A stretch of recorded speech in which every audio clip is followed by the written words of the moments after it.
xuduurka dadka meeshan isugu yimid oo waqtigooda qaaligaa soo huray oo dhallinyarada mataqaanaa u badan oo ah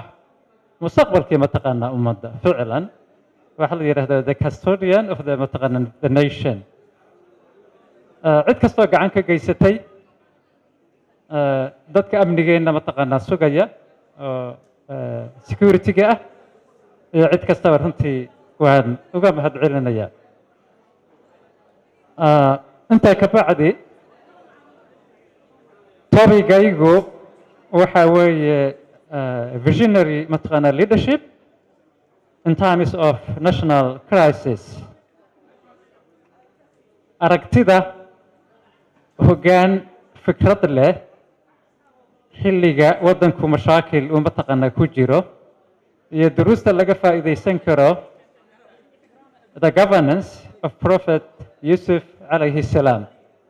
nebi yuusuf maamul wanaaggiisii khibrada iyo duruusta laga qaadan karo aweye darsiga mataqaanaa nuxurkiisu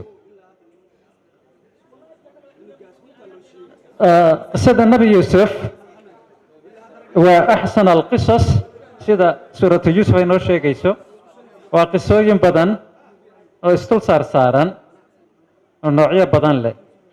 laakiin justi waxaan eegayaa the governance side of it qaybta maamulka oo ah sida uu u maamulay ee u maareeyey abaaraha iyo wax la yidhahda famine mashaakilku markay dhaceen iyo cunto xumo ama food security wax hadda loo yaqaano xilligan casriga ah iyo nebi yuusuf karaankiisii iyo kartidiisii arrintaa ku saabsanayd waxaynu ognahay qisaska iyo the stories waxa la yidhaahdo qaababka ugu fiican oo biniaadamku wax ku fahmi karo weeye sababta waxaa weeye qisadu waa sheeko oo taxano ah oo leh waxa la yidhahdo the character qof sheekada ay ku wareegayso marka lama halmaamo marka qur-aanka ugu yaraan nus ama ka badan waa qisas oo alle uu soo gudbiyey si aynu duruus uga qaadanno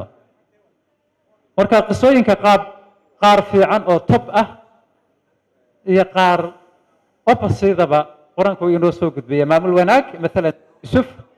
waa la inoogu soo gudbiyey iyo dilqarnayn dhinaca kalena namruud maalan fircoon ayagana dhaqan xumo